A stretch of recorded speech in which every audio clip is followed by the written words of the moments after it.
8ನೆಯ ದಿನದಂದು ದೇವಿಯನ್ನು ಉಗ್ರ ರೂಪವಾದಂತಹ ಕಾಳರಾತ್ರಿ ರೂಪದಲ್ಲಿ ಆರಾಧಿಸುವುದು ವಿಶೇಷ.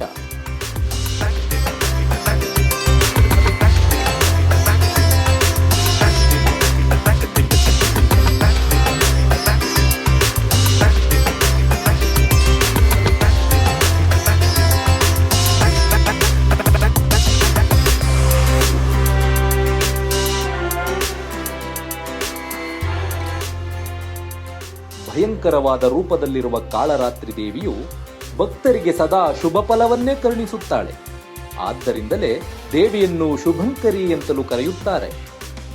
ದೇವಿಯು ತನ್ನ 4 ಕೈಗಳಲ್ಲಿ ಕತ್ತಿ ಮತ್ತು ದೀಪವನ್ನು ಹೊಂದಿದ್ದು ಮುದ್ರೆ ರೂಪದಲ್ಲಿ ಭಕ್ತರಿಗೆ ಅಭಯವನ್ನು ಕರುಣಿಸುವಂತಹ ಭಾವವನ್ನು ಸೂಚಿಸುತ್ತದೆ.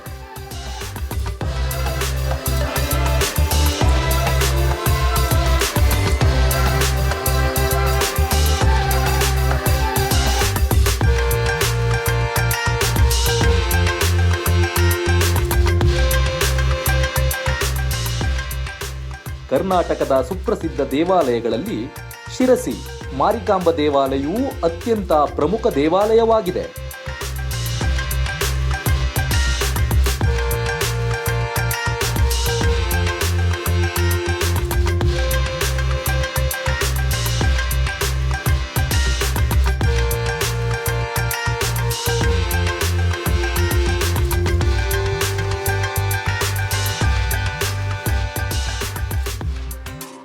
ಶಿರಸಿಯ ಮಾರಿಕಾಂಬ ದೇವಿಯನ್ನು ಸಮಸ್ತ ನಾಡಿನ ಮಾರಿ ದೇವಿಯರಿಗೆ ದೊಡ್ಡಕ್ಕ ಎಂದು ಕರೆಯಲಾಗುತ್ತದೆ. ಅಂದರೆ ಕೊಲ್ಲೂರಿನ ಮೂಕಾಂಬಿಕೆ, ಮೈಸೂರಿನ ಚಾಮುಂಡೇಶ್ವರಿಗೂ ಈಕೆಯೇ ಅಕ್ಕ. ಶಿರಸಿಯ ಮಾರಿಕಾಂಬ ದೇವಾಲಯವನ್ನು ಅಮ್ಮನೋರ ಗುಡಿ, ಮಾರಿ ಗುಡಿ, ದೊಡ್ಡಮ್ಮನ ದೇವಸ್ಥಾನ ಹೀಗೆ ನಾನಾ ಹೆಸರುಗಳಿಂದ ಕರೆಯಲಾಗುತ್ತದೆ.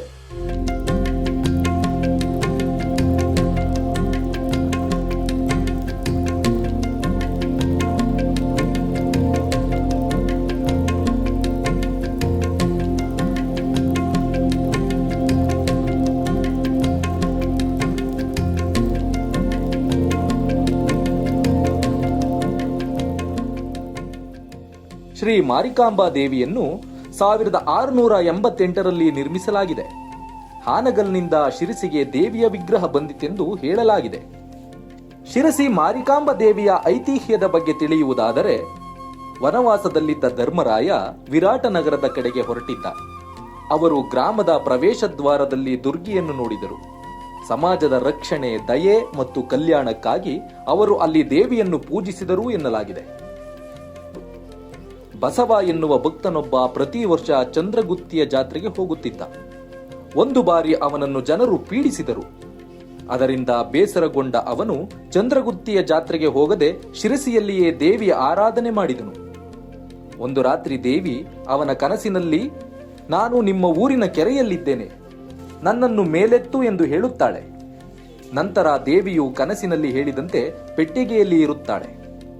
ಪೆಟ್ಟಿಗೆಯಲ್ಲಿದ್ದ ದೇವಿಯ ಬಿಡಿ ಭಾಗಗಳನ್ನು ಸೇರಿಸಿ 1911ರ ವೈಶಾಖ ಶುದ್ಧ ಅಷ್ಟಮಿಯ ಮಂಗಳವಾರ ದೇವಿಯ ಪ್ರತಿಷ್ಠಾಪನೆಯಾಯಿತು. ಅದೇ ಜಾಗದಲ್ಲಿ ಭವ್ಯವಾದ ದೇವಾಲಯ ನಿರ್ಮಾಣವಾಗಿದೆ. ದೇವಿಯ ವಿಗ್ರಹ ಸಿಕ್ಕಿದ ಮೇಲೆ ಆ ಕೆರೆಗೆ ದೇವಿ ಕೆರೆ ಎಂದು ನಾಮಕರಣ ಮಾಡಲಾಯಿತು. ಪಾಲ್ಗುಣ ಮಾಸದಲ್ಲಿ 2 ವರ್ಷಗಳಿಗೊಮ್ಮೆ ಇಲ್ಲಿ ಸತತವಾಗಿ 9 ದಿನಗಳವರೆಗೆ ಅದ್ಧೂರಿ ಜಾತ್ರಾ ಮಹೋತ್ಸವವನ್ನು ಆಯೋಜಿಸಲಾಗುತ್ತದೆ. ಇದು ರಾಜ್ಯದ ಅತ್ಯಂತ ಸುಪ್ರಸಿದ್ಧ ಮತ್ತು ದೊಡ್ಡ ಜಾತ್ರೆ. ರಾಜ್ಯದೆಲ್ಲೆಡೆಯಿಂದ ಭಕ್ತರು ಈ ಅದ್ಧೂರಿ ಕಾರ್ಯಕ್ರಮದಲ್ಲಿ ಪಾಲ್ಗೊಂಡು ಮೆರವಣಿಗೆಯಲ್ಲಿ ಭಾಗವಹಿಸುತ್ತಾರೆ. ಈ ಜಾತ್ರೆಯ ದಿನ ದೇವಿಯ ಮೂಲ ವಿಗ್ರಹಕ್ಕೆ ಸರ್ವಾಲಂಕಾರವನ್ನು ಮಾಡಿ ಪಲ್ಲಕ್ಕಿಯ ಮೆರವಣಿಗೆಯ ಮೂಲಕ ಹತ್ತಿರದ ಬಿಡ್ಕಿ ಬಯಲಿನಲ್ಲಿ ಸ್ಥಾಪಿಸಿ ವಿಶೇಷ ಪೂಜೆಯನ್ನು ಮಾಡಲಾಗುತ್ತದೆ. ನವರಾತ್ರಿ ಪರ್ವಕಾಲದಲ್ಲಿ ಹಲವು ಸಾಂಸ್ಕೃತಿಕ, ಧಾರ್ಮಿಕ ಕೈಂಕರ್ಯಗಳು ಅತ್ಯಂತ ಅದ್ಧೂರಿಯಾಗಿ ಜರುಗಲಿದೆ.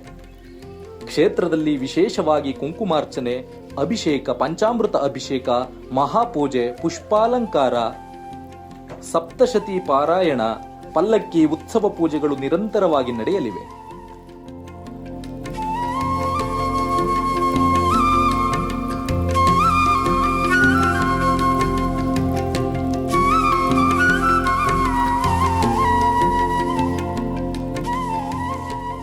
ಅಸಂಖ್ಯಾತ ಭಕ್ತಾದಿಗಳ ಆರಾಧ್ಯ ದೇವಿಯಾಗಿ ದೇವಿಯು ನೆಲೆಸಿದ್ದು ಭಕ್ತರ ಇಷ್ಟಾರ್ಥಗಳನ್ನು ಸಿದ್ಧಿಸುವ ಕರುಣಾಮಹಿಯಾಗಿದ್ದಾಳೆ.